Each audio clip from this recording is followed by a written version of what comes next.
என்னதான் இன்னைக்கு மார்க்கெட் ரொம்ப கீழே போனாலும் நம்ம கிட்ட இருக்க கம்பெனில நல்ல ஒரு பாசிட்டிவா வந்து ட்ரேட் ஆகிட்டு இருக்காங்க. அதை பத்தி பார்ப்போம். எனக்கு 2 வாரத்துக்கு முன்னாடி 1.5 லட்சம் ரூபாய் நெகட்டிவ்ல இருந்தது. இப்போ வந்து பார்த்தீங்கன்னா வெறும் 6000 தான் நெகட்டிவ்ல இருக்கு. நம்ம வச்சிருக்க கம்பெனி நல்ல ஒரு பாசிட்டிவ்ல இருக்கு. அதை பத்தி பார்ப்போம். நிஃப்டி 50 ரொம்ப நாளைக்கு அப்புறம் இன்னைக்கு தான் 150 புள்ளி நெகட்டிவா வந்து ட்ரேட் ஆகிட்டு இருக்கு. அதை பத்தி பார்ப்போம். HCL டெக்னாலஜிஸ் ரிசல்ட் கொடுத்திருந்தாங்க. 10% இன்னைக்கு கிராஷ் ஆயிருக்கு. இந்த கம்பெனி மட்டும் இல்ல, ஐடி செக்டர் இருக்கக்கூடிய எல்லா ஸ்டாக்கோட பிரைஸும் இன்னைக்கு ரொம்ப வந்து கிராஷ் ஆயிருக்கு. அதை பத்தி வந்து பார்ப்போம். IRDA இன்னைக்கு கிட்டத்தட்ட 8% இப்போதைக்கு பாசிட்டிவ் வந்து ட்ரேட் ஆகிட்டு இருக்கு. அதுல சூப்பரான ஒரு வாய்ப்பு இருக்கு. அதை பத்தி வந்து பார்ப்போம். பேங்க் ஆஃப் மகாராஷ்டிரா இந்த பேங்கை FII வாங்கி குவிக்கிறாங்க. அதை பத்தி வந்து பார்ப்போம். நம்ம ட்ராக் பண்ற ஒரு சில ஸ்டாக்கை பத்தி வந்து பார்க்க போறோம். இந்த வீடியோ ஃபுல்லா பாருங்க, கண்டிப்பா உங்களுக்கு யூஸ்ஃபுல்லா இருக்கும், நிறைய ஐடியா கிடைக்கும். நிஃப்டி 50 இப்போதைக்கு 0.65%, அதாவது ஒரு 158 புள்ளி நெகட்டிவ் வந்து ட்ரேட் ஆகிட்டு இருக்கு. நிஃப்டி 50 வந்து பார்த்தா தொடர்ந்து இன்க்ரீஸ் ஆகிட்டு இருந்துச்சு. இன்னைக்கு வந்து நெகட்டிவ் வந்து ட்ரேட் ஆகிட்டு இருக்கு. எம்ஓ ஸ்மால் 250 இண்டெக்ஸ் கிட்டத்தட்ட 0.60% நெகட்டிவ். பேங்க் வந்து பார்த்தீங்கன்னா ஃபிளாட்டாக இருக்காங்க, நெகட்டிவாக இருக்காங்க. எம்ஓ டிஃபென்ஸ் 0.84% பாசிட்டிவ். இன்னைக்கு டிஃபென்ஸ் செக்டர் இருக்கக்கூடிய நிறைய ஸ்டாக் இன்னைக்கு பாசிட்டிவ் வந்து ட்ரேட் ஆகிட்டு இருக்காங்க. Silver 0.27% negative, gold 0.18% negative, auto 0.11% பாசிட்டிவாக இருக்காங்க. பார்மா வந்து பார்த்தீங்கன்னா அப்படியே ஃபிளாட்டாக இருக்காங்க, நெகட்டிவ் போல பாசிட்டிவ் போல அப்படியே இருக்காங்க. ஐடி வந்து பார்த்தீங்கன்னா இன்னைக்கு ரொம்ப அடி வாங்கி இருக்கு. கிட்டத்தட்ட 4.35% வந்து நெகட்டிவாக வந்து ட்ரேட் ஆகிட்டு இருக்கு. மிட் 150 0.35% பாசிட்டிவாக இருக்காங்க. நிஃப்டி 50ல டாப் 5 கெய்னர்ஸில் Tata consumer, Hindustan Unilever, Tata motors passenger vehicle, NTPC, Nestle India இருக்காங்க. அதே மாதிரி டாப் 5 லூசர்ஸில் HCL டெக்னாலஜிஸ் கிட்டத்தட்ட 10% அவுட்டு, டெக் மஹேந்திரா 6%, இன்ஃபோசிஸ் வந்து பார்த்தீங்கன்னா 4.23%, TCS 3.93%, JSW ஸ்டீல் 1.54%. இன்னைக்கு ஐடி செக்டர் தாங்க நம்ம மார்க்கெட்டை ரொம்ப கீழே கொண்டு போயிருக்காங்க. ஐடி செக்டர் நிறைய கம்பெனி பார்த்தீங்கன்னா ரிசல்ட் கொடுத்துருக்காங்க. ரிசல்ட் வந்து எஸ்டிமேட் பண்ண அளவுக்கு இல்லை அப்படின்ற மாதிரி நியூஸ் வந்தால் கீழே கொண்டு போகிறாங்க. ஆனால் நல்ல ஒரு ரிசல்ட் தான் வந்து பார்த்தீங்கன்னா கொடுத்துருப்பாங்க. பார்ப்போங்க. இன்னைக்கு புதன்கிழமை மார்க்கெட் வந்து கீழே போகுது. மேபி நாளைக்கு நாளான்றைக்கு பாசிட்டிவ் ஆன்சர் ரொம்ப நல்லா இருக்கும். ஆனால் வீக்கெண்ட் ஆனாவே நம்ம மார்க்கெட் வந்து கீழே கொண்டு போவாங்க இந்த FII. பார்ப்போம், நாளைக்கு மார்க்கெட் பாசிட்டிவ் வந்து ரொம்ப நல்லா இருக்கும். ஃபர்ஸ்ட் வந்து பார்த்தீங்கன்னா நம்ம ட்ராக் பண்ணிட்டு இருக்கக்கூடிய Varun beverage and Mazagon dock ship builders. Varun beverage இன்னைக்கு வந்து பார்த்தீங்கன்னா 2.5% பாசிட்டிவ் வந்து ட்ரேட் ஆகிட்டு இருக்கு. கிட்டத்தட்ட 380 ரூபாயில இருந்து தொடர்ந்து இன்க்ரீஸ் ஆகிட்டே இருக்கு. 497 ரூபா வந்துருச்சு. நிறைய பேத்துக்கு இந்த ஸ்டாக் வந்து பார்த்தீங்கன்னா நல்ல ஒரு லாபம் இப்போ வந்து கொடுத்துருக்கு. அடுத்த 2 மாதத்துக்கு வந்து பார்த்தீங்கன்னா இந்த கம்பெனி நல்லா பர்ஃபார்மன்ஸ் பண்ணுறதுக்கு நிறைய வாய்ப்பு இருக்கு. ஏன்னா இப்போ டெம்பரேச்சர் வந்து நம்ம இந்தியாவில் வழக்கத்தை விட ரொம்ப அதிகமாக இருக்கும் அப்படின்ற ஒரு போட்காஸ்ட் வந்து சொல்லியிருக்காங்க. அப்படி அதிகமாக இருந்துச்சுன்னா இவங்களோட கூல்ட்ரிங்க் சேல்ஸ் வந்து பார்த்தீங்கன்னா ரொம்ப அதிகமாகும். அடுத்தது இந்த கம்பெனி ரொம்ப பாசிட்டிவ் என்னன்னா, இந்த லெஃப்ட் சைடு கீழே இருந்து பார்த்தீங்கன்னா இந்த வருண் பெவரேஜோட PE ரேஷியோ ஹிஸ்ட்ரி தான். கிட்டத்தட்ட லோ PE ரேஷியோ போயிட்டு 44 45 போயிட்டு இப்போ வந்து பார்த்தீங்கன்னா கொஞ்சமாக இன்க்ரீஸ் ஆகிட்டு இருக்காங்க. இதோட ஆவரேஜ் PE ரேஷியோ அப்படிங்கிறது 60 பக்கத்தில் இருக்குது. பார்க்கலாம், இப்போதைக்கு ஒரு 57 58 இருக்குது. 60 கட்டாயம் மேலே போனால் ரொம்ப நல்லா இருக்கும். அதே மாதிரி ஸ்டாக்கோட ப்ரைஸ் வந்து பார்த்தீங்கன்னா இதுக்கு முன்னாடி அந்த 510 ரூபாய் இந்த மாதிரி டச் ஆகிட்டு ரொம்ப கீழே வந்தாங்க. இந்த தடவை இந்த ப்ரைஸை உடச்சிட்டு மேலே போனால் நல்லா இருக்கும். இதுக்கு முன்னாடி பார்த்தீங்கன்னா அந்த 500 டச் பண்ணிட்டு தான் கீழே போனாங்க. இப்போ மறுபடியும் இந்த ஸ்டாக்கோட ப்ரைஸ் 500 பக்கத்தில் தான் இருக்குது. பார்ப்போம், இப்போ உடச்சிட்டு ஏதாவது ஒரு பாசிட்டிவ் நியூஸ் வந்துச்சுன்னா ரொம்ப நல்லா இருக்கும். வெயிட் பண்ணி பார்ப்போம். இப்போதைக்கு வந்து பார்த்தீங்கன்னா நிறைய பேருக்கு நல்ல ஒரு லாபத்தில் தான் இருக்குது. எனக்கும் நல்ல ஒரு லாபத்தில் தான் இருக்குது. நானும் இன்னும் கொஞ்சம் வந்து வெயிட் பண்ணிட்டு இருக்கேன். அடுத்தது மசகான் டாக் ஷிப் பில்டர்ஸ். இந்த ஸ்டாக் வந்து பார்த்தீங்கன்னா கிட்டத்தட்ட லாஸ்ட் ஒரு மாசத்துல 22% வந்து இன்க்ரீஸ் ஆயிருக்கு. இவங்களும் ஹையில இருந்து நல்ல ஒரு லோ பிரைஸ் போனாங்க. அதுக்கப்புறம் கொஞ்சம் கொஞ்சமாக வந்து இன்க்ரீஸ் ஆகிட்டு இருக்காங்க. கிட்டத்தட்ட 3778 ரூபாய்க்கு மேலே இந்த ஸ்டாக்கோட பிரைஸ் இப்போ வந்து பார்த்தீங்கன்னா 2993 ரூபாய்க்கு தான் ட்ரேட் ஆகிட்டு இருக்கு. பார்ப்போங்க, இது வந்து பார்த்தீங்கன்னா நல்ல ஒரு பர்ஃபார்மன்ஸில் இருக்கக்கூடிய ஒரு கம்பெனி தான். நல்ல ஒரு க்ரோத்தில் இருக்கக்கூடிய ஒரு கம்பெனி. நல்ல ஒரு சூப்பரான ரிசல்ட் தான் போஸ்ட் பண்ணிட்டு இருக்காங்க. இந்த குவார்ட்டர் நல்ல ரிசல்ட் போஸ்ட் பண்ணாங்கன்னா ரொம்ப நல்லா இருக்கும். வெயிட் பண்ணி வந்து பார்ப்போம். வேலேஷன் படி பார்க்கும்போது PG ரேஷியோ 0.79 தான் வந்து இருக்கு. ஸ்டாக்கோட PE ரேஷியோ வந்து பார்க்கும்போது கிட்டத்தட்ட 45 பக்கத்தில் இருக்கு. அது வந்து பார்த்தீங்கன்னா 60 பக்கம் வந்து போயிருக்கு. பார்ப்போங்க, இப்போதைக்கு மார்க்கெட்ல எந்த ஒரு பிரச்சனையும் இல்லை. அந்த வார் நியூஸ் வராமல் இருந்துச்சுனாவே மார்க்கெட் வந்து பார்த்தீங்கன்னா கொஞ்சமாக ரிவர்ஸ் ஆகி இன்க்ரீஸ் ஆகிட்டு தான் இருக்கு. பார்ப்போம். இது 2 ஸ்டாக்கும் நம்ம வந்து பார்த்தீங்கன்னா இப்போ ரீசெண்டாக வந்து ஃபாலோ பண்ணிக்கிட்டு இருக்கோம். இது ரெண்டுமே வந்து பார்த்தீங்கன்னா நல்ல ஒரு மாசத்துல வந்து நல்ல ஒரு ரெக்கவர் வந்து ஆயிருக்கு. இப்படியே இன்க்ரீஸ் ஆகிட்டு இருந்துச்சுன்னா ரொம்ப நல்லா இருக்கும். அடுத்தது HCL டெக்னாலஜிஸ். இவங்க ரிசல்ட்டை கொடுத்துருந்தாங்க. ரிசல்ட்டை பொறுத்த வரைக்கும் நல்ல ரிசல்ட் தாங்க கொடுத்தாங்க. ஆனால் வந்து பார்த்தீங்கன்னா நிறைய புரோக்கர்ஸ் எஸ்டிமேட் பண்ண அளவுக்கு இவங்க வந்து ரிசல்ட் தரல. அதுவும் இல்லாமல் ஃபினான்ஷியல் இயர் 2027க்கான கைட்லைன்ஸ் வந்து கொடுத்துருந்தாங்க. அதில் வந்து பார்த்தீங்கன்னா கொஞ்சம் கம்மியான growth இருக்கும் அப்படின்ற மாதிரி சொல்லியிருந்தாங்க. அதனாலேயும் இந்த ஸ்டாக்கோட ப்ரைஸ் இன்னைக்கு கிட்டத்தட்ட 10% வந்து கிராஷ் ஆயிருக்கு. HCL மட்டும் கீழே விழுந்தால் பரவாயில்ல. KPT technologies 2.87% negative, tech Mahindra 6% negative, TCS கிட்டத்தட்ட 3% நெகட்டிவ், டாடா டெக்னாலஜி 1.65% வந்து நெகட்டிவ். அதாவது ஐடி செக்டர் இருக்கக்கூடிய எல்லா ஸ்டாக்கோட ப்ரைஸையும் கீழே கொண்டு வந்துட்டாங்க. இது வந்து பார்த்தீங்கன்னா ஒரு சைடு வந்து பார்க்கும்போது நம்மளுக்கு நெகட்டிவாக இருந்தாலுமே இது வந்து நல்ல ஒரு பாசிட்டிவ். எந்த ஒரு ஸ்டாக்காக இருந்தாலும் சூப்பரான ஒரு கம்பெனி வந்து பார்த்தீங்கன்னா கீழே போனுச்சுன்னா நான் வந்து ரொம்ப சந்தோஷப்படுவேன். ஏன் அப்பனா தான் ரொம்ப கம்மியான ப்ரைஸுக்கு நம்மளால் ஒரு ஸ்டாக் வந்து வாங்க முடியாதனால கீழே போனுச்சுன்னா ரொம்ப சந்தோஷப்படுங்க. என்ன ஏற்கனவே முதலீடு பண்ணும்போது ஒரு மாதிரி இருக்கும். இப்போ ஏற்கனவே HCL எல்லாம் யாராவது வாங்கியிருந்தா என்ன கீழே போயிட்டு இருக்கு அப்படின்ற ஒரு மாதிரி இருக்கும். இருந்தாலும் கீழே போணுச்சுன்னா நம்ம வந்து பார்த்தீங்கன்னா கம்மியான ப்ரைஸில் கொஞ்சம் அக்யூமுலேட் வந்து பண்ணி வச்சுக்கணும். எந்த அளவுக்கு கீழே போகுதோ அந்த அளவுக்கு நமக்கு நல்லதுங்க. ஏன்னா எந்த அளவுக்கு ரொம்ப கீழே போணுச்சுன்னா நம்மளோட அந்த ஆவரேஜ் ப்ரைஸ் அப்படிங்கிறது ரொம்ப ரொம்ப கம்மியாக இருக்கும். மார்க்கெட் அப்போ ரிவர்ஸ் ஆகும்போது நமக்கு ஏகப்பட்ட லாபம் வந்து கிடைக்கும். HCL டெக்னாலஜிஸை பொறுத்த வரைக்கும் நல்ல ரிசல்ட் தான் கொடுத்துருந்தாங்க. ஆனால் இருந்தாலும் அவங்களோட ஆப்ரேஷன்லேருந்து வரக்கூடிய அந்த ரெவன்யூ வந்து பார்த்தீங்கன்னா கொஞ்சம் கம்மியாக இருக்குது அப்படின்ற மாதிரி வந்து அப்டேட் கொடுத்துருந்தாங்க. நிறைய டெசிஷன் அவங்களால வந்து பார்த்தீங்கன்னா சீக்கிரம் எடுக்க முடியல அப்படின்ற மாதிரி வந்து சொல்லியிருந்தாங்க. அது இல்லாமல் அட்ரிஷன் ரேட்டும் ஒரு 12% நம்ம கொடுத்துருந்தாங்க. அதாவது இந்த கம்பெனியில் இருந்து வேற ஒரு கம்பெனியில் போய் ஜாயின் பண்ணுறவங்க வந்து பார்த்தீங்கன்னா கிட்டத்தட்ட 12% வந்து இருக்கிறதா வந்து சொல்லியிருக்காங்க. இதனால நிறைய புரோக்கர் என்ன பண்ணியிருக்காங்கன்னா இந்த HCL டெக்னாலஜிஸ் டார்கெட் ப்ரைஸ்னு கொடுத்துருப்பாங்க. அதாவது இந்த கம்பெனியோட ப்ரைஸ் வந்து பார்த்தீங்கன்னா இவ்வளோ தூரம் இன்க்ரீஸ் ஆகிறதுக்கு வாய்ப்பு இருக்குது அப்புறமெல்லாம் சொல்லியிருப்பாங்க. அந்த டார்கெட் ப்ரைஸை நிறைய பேர் வந்து கட் பண்ணியிருக்காங்க, அது கம்மி பண்ணியிருக்காங்க. எக்ஸாம்பிளுக்கு HSBC வந்து பார்த்தீங்கன்னா இதுக்கு முன்னாடி 1560 ரூபா வரைக்கும் போகும் அப்புறமா சொல்லியிருந்தாங்க. ஆனால் இப்போ வந்து பார்த்தீங்கன்னா 1480 ரூபா வரைக்கும் தான் போகும் அப்புறமா வந்து சொல்லியிருக்காங்க. அதே மாதிரி தான் JP Morgan இதுக்கு முன்னாடி கிட்டத்தட்ட 1419 ரூபா போகும் அப்புறமா சொல்லியிருந்தாங்க. இப்போ வந்து பார்த்தீங்கன்னா 1370 ரூபா போகும் அப்புறமா சொல்லியிருக்காங்க. இவங்க சொல்லிட்டாங்க அப்படின்றதுக்காக அந்த ஸ்டாக்கோட ப்ரைஸ் வந்து பார்த்தீங்கன்னா இன்க்ரீஸ் ஆகாது. ரொம்ப சிம்பிள். கம்பெனியோட ப்ராஃபிட் வந்து அதிகமாகிடுச்சுன்னா ஸ்டாக்கோட ப்ரைஸ் வந்து பார்த்தீங்கன்னா அதிகமாகும். அது மட்டும் நம்ம தெரிஞ்சுக்கிட்டா போதும். இவங்க சொல்லிட்டாங்க அதனால அடுத்த ஒரு மாதத்தில் 2 மாதத்தில் இன்க்ரீஸ் ஆகும் அப்பெல்லாம் கிடையாதுங்க. இவங்க சொல்லிட்டாங்க அப்படிங்கிறதுக்காக ஒரு ஸ்டாக்கில் நீங்கள் போய் முதலீடு வந்து பண்ணாதீங்க. ஒரு கம்பெனியில் முதலீடு பண்ணுறதுக்கு முன்னாடி கண்டிப்பாக அந்த கம்பெனியை பற்றி நம்ம வந்து அனலைஸ் வந்து பண்ணணும். கண்ணை மூடிட்டு எல்லாரும் சொல்கிறாங்க அப்படிங்கிறதால போய் வாங்கக்கூடாது. ஆனால் HCL டெக்னாலஜிஸ் பார்த்தீங்கன்னா ரொம்ப ரொம்ப சூப்பரான ஒரு கம்பெனி. டிவிடெண்ட் வந்து கொஞ்சம் அதிகமாக தரக்கூடிய ஒரு கம்பெனி. எந்த அளவுக்கு HCL டெக்னாலஜிஸ்லாம் ரொம்ப கீழே போகுதோ அந்த அளவுக்கு நம்மளுக்கு வந்து பார்த்தீங்கன்னா ரொம்ப ஒரு நல்ல ஒரு வாய்ப்பாக இருக்கும். இன்னும் கீழே போகட்டுங்க, அப்போ தான் நமக்கு வந்து பார்த்தீங்கன்னா நல்ல ஒரு வாய்ப்பாக வந்து இருக்கும். அடுத்தது டாடா எல்எக்ஸி லிமிடெட். இவங்க வந்து பார்த்தீங்கன்னா ஒரு சாஃப்ட்வேர் கம்பெனி தான், சின்ன கம்பெனி. இவங்களும் வந்து பார்த்தீங்கன்னா ரிசல்ட் வந்து கொடுத்துருந்தாங்க. ப்ளஸ் டிவிடெண்ட் ஒரு ஷேருக்கு 75 ரூபா வந்து கொடுத்துருந்தாங்க. ரிசல்ட் கொடுத்ததுக்கு அப்புறம் இந்த ஸ்டாக்கோட ப்ரைஸ் இன்னைக்கு கிட்டத்தட்ட 5% பார்த்தீங்கன்னா டவுன் ஆயிருக்கு. ரிசல்ட் என்னமோ நல்ல ரிசல்ட் தாங்க கொடுத்துருந்தாங்க. ஆனால் ஸ்டாக்கோட ப்ரைஸ் வந்து பார்த்தீங்கன்னா முன்ன சொன்ன மாதிரி இவங்க வந்து நிறைய அனலிஸ்ட் வந்து எஸ்டிமேட் பண்ண அளவுக்கு இல்லை அப்படின்ற மாதிரி சொல்லிட்டு தான் இப்போ வந்து கீழே வந்து குறைச்சிருக்காங்க. Q4 ரிசல்ட்டை பொறுத்த வரைக்கும் இவங்களோட ரெவன்யூ வந்து பார்த்தீங்கன்னா 993 கோடி வந்து கொடுத்துருக்காங்க. Q3ல 953 கோடி வந்து கொடுத்துருந்தாங்க. கிட்டத்தட்ட 4% வந்து குவார்டர் கம்பேர் பண்ணும்போது அதிகமாக இருக்குது. அடுத்து வந்து பார்த்தீங்கன்னா எபிட்டா வந்து 244 கோடி வந்து கொடுத்துருக்காங்க. கிட்டத்தட்ட குவார்டர் செக் பண்ணும்போது 10% வந்து அதிகமாக இருக்குது. இதுக்கு முன்னாடி வந்து பார்த்தீங்கன்னா மார்ஜின் வந்து 24.6% வந்து இருக்குது. ப்ராஃபிட் பிஃபோர் டேக்ஸ் வந்து பார்த்தீங்கன்னா 267 கோடி. கிட்டத்தட்ட குவார்டர் கம்பேர் பண்ணும்போது அதே 10% வந்து அதிகமாக இருக்குது. இயர் ஆன் இயர் கம்பேர் பண்ணும்போது 20% தான் அதிகமாக இருக்குது. அதேமாதிரி மார்ஜின் வந்து பார்த்தீங்கன்னா அதாவது ப்ராஃபிட் பிஃபோர் டேக்ஸ் வந்து பார்த்தீங்கன்னா 25.6% வந்து இருக்குது. அதேமாதிரி ப்ராஃபிட் ஆஃப்டர் டேக்ஸ் வந்து பார்த்தீங்கன்னா 220 கோடியாக வந்து இருக்குது. கிட்டத்தட்ட குவார்டர் கம்பேர் பண்ணும்போது 23% வந்து அதிகமாக இருக்குது. PAT மார்ஜின் வந்து பார்த்தீங்கன்னா 21% தான் இருக்குது. ரிசல்ட்டை பொறுத்த வரைக்கும் நல்ல ரிசல்ட் தான், இருந்தாலும் ஸ்டாக்கோட ப்ரைஸ் வந்து கீழே போயிருக்கு. இவங்களோட கீ ரேஷியோ பார்த்தா கூட மார்க்கெட் கேப் 27,453 கோடிக்கு மேலே இருக்கு. ஸ்டாக்கோட பி ரேஷியோ 39 இருக்குது. லாஸ்ட் ஒரு வருஷத்தில் இந்த ஸ்டாக்கோட ப்ரைஸ் அதிகபட்சம் 6,735 ரூபா போயிருக்கு. இண்டஸ்ட்ரி பி ரேஷியோ வந்து பார்த்தீங்கன்னா 23.4 இருக்குது. புக் வேல்யூ 488 வந்து இருக்காங்க. Dividend yield 1.65%, ROC 29%, ROI 23%, ROIC 28%, OP வந்து பார்த்தீங்கன்னா 22% வந்து இருக்குது.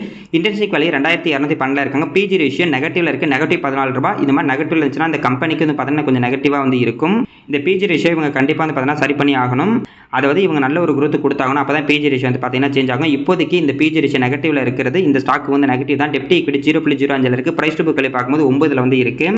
ஆனால் இப்போதைக்கு இந்த ஸ்டாக் வந்து பார்த்தீங்கன்னா அது லோ பீரியட்ஸ் தான் ட்ரேட் ஆகிட்டு இருக்கு. பார்க்கலாங்க, அடுத்தடுத்த ரிசல்ட்லாம் நல்லா கொடுத்தாங்கன்னா ரொம்ப நல்லா இருக்கும். இன்னும் நிறைய கம்பெனி ஐடி கம்பெனியில் ரிசல்ட் தருவாங்க.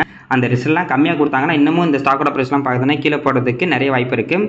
அடுத்தது இவங்கள ரிசல்ட்டை வந்து இப்போ வந்து தெளிவாக வந்து பார்க்கலாம். சேல்ஸ் வந்து பார்த்தீங்கன்னா 994 கோடி மார்ச் 2026 வந்து கொடுத்துருக்காங்க. இதுவே மார்ச் 2025 908 கோடி வந்து கொடுத்துருக்காங்க.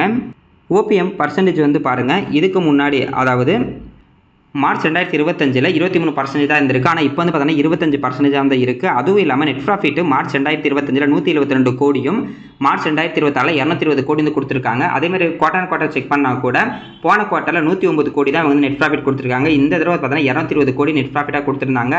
அப்படி கொடுத்து வந்து பார்த்தீங்கன்னா இவங்க வந்து கம்மியான ரிசல்ட் தான் கொடுத்துருக்காங்க, எஸ்டிமேட் பண்ண அளவுக்கு இல்லை அப்படின்ற மாதிரி இந்த ஸ்டாக்கோட ப்ரைஸ் வந்து கீழே கொண்டு போயிருக்காங்க. ஆனால் நல்ல ரிசல்ட் தான். அடுத்தது ஐடிபிஸை வந்து பார்த்துடலாம். அதாவது ஐடி செக்டரில் இருக்கக்கூடிய இன்னைக்கு எல்லா ஸ்டாக்கும் ரொம்ப அடி வாங்கியிருக்காங்க. ஐடிபிஸை கிட்டத்தட்ட 4.5% வந்து காலி பண்ணிட்டாங்க. 33 ரூபாய்க்கு இப்போ வந்து ட்ரேட் ஆகிட்டு இருக்கு. இந்த ஐடிபிஸில் வந்து பார்த்தீங்கன்னா Infosys, TCS, HCL technologies, Tech Mahindra, Wipro, precision systems, Coforge, L&T Mindtree, Mphasis, Oracle, financial service software இந்த கம்பெனி எல்லாமே இருக்குது. இப்போதைக்கு வந்து பார்த்தீங்கன்னா ஐடி செக்டர் வந்து கீழே தான் போயிட்டு இருக்கு. இதுக்கு முன்னாடி யூஎஸ் டாரிஃப் போட்டாங்க, அதனாலேயே அந்த நெகட்டிவ் எடுத்து கீழே போனாங்க.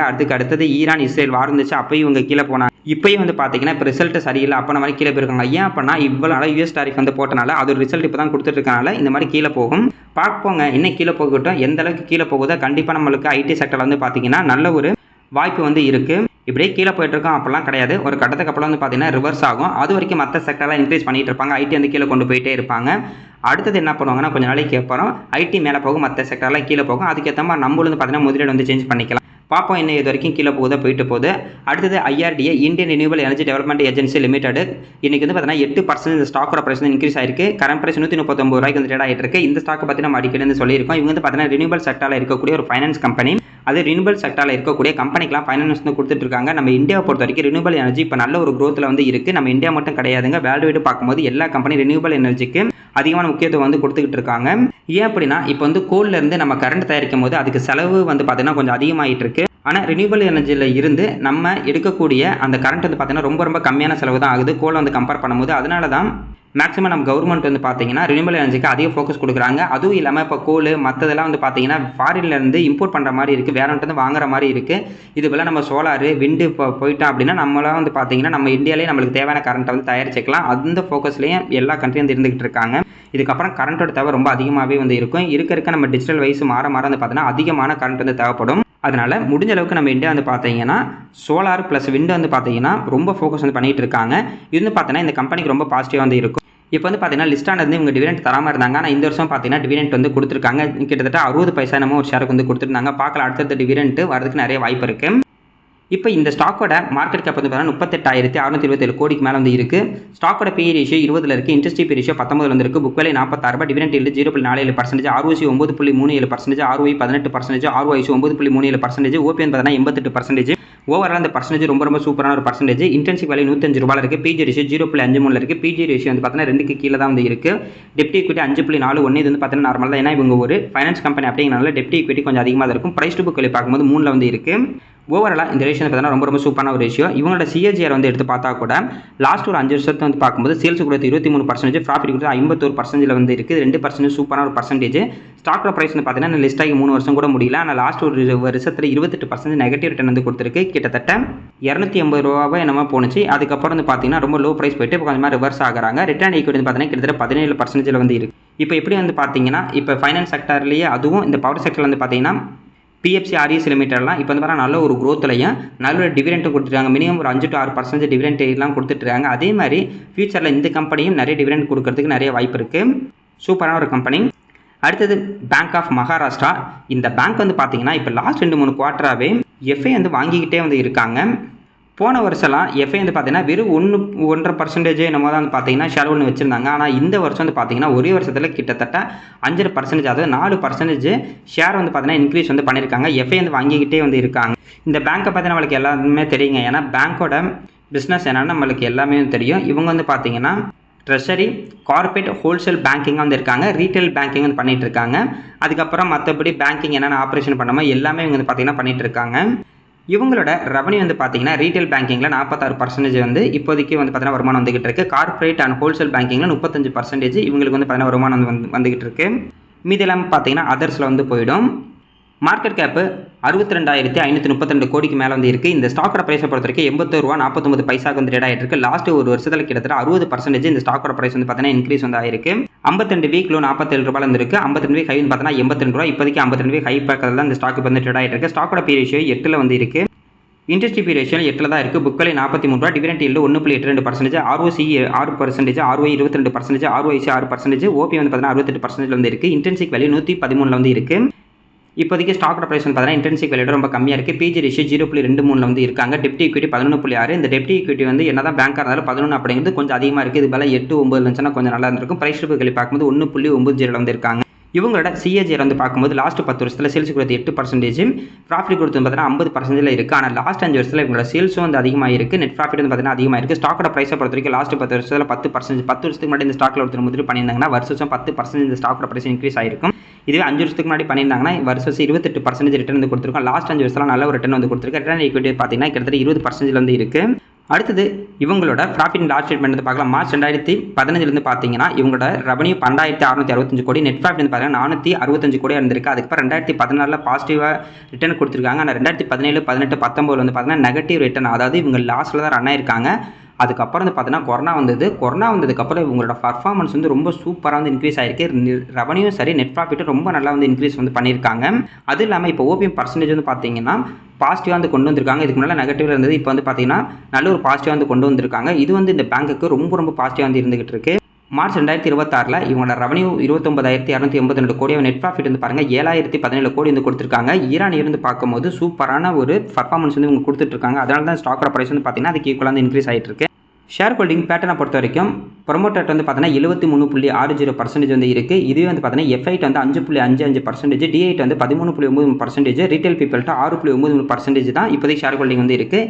எஃப்ஐ வந்து பார்த்தீங்கன்னா இவங்களோட ஷேர் ஹோல்டிங் வந்து இன்க்ரீஸ் பண்ணிட்டு இருக்காங்க. டிஐ வந்து பார்த்தீங்கன்னா லாஸ்ட் 2 வருஷமாகவே அவங்களோட ஷேர் ஹோல்டிங் வந்து பார்த்தீங்கன்னா இன்க்ரீஸ் பண்ணிட்டு இருக்காங்க. எல்ஐசியில் தான் அதிகமான ஷேர் ஹோல்டிங் வந்து இருந்திருக்கு. இதுக்கு முன்னாடி பார்த்தீங்கன்னா மார்ச் 2017 12% வந்து வச்சிருந்தாங்க. அதுக்கப்புறம் அவங்க ஷேர் ஹோல்டிங் பார்த்தீங்கன்னா கொஞ்சமாக குறைச்சாங்க. இப்போ மறுபடியும் வந்து அதிகமாக்கியிருக்காங்க.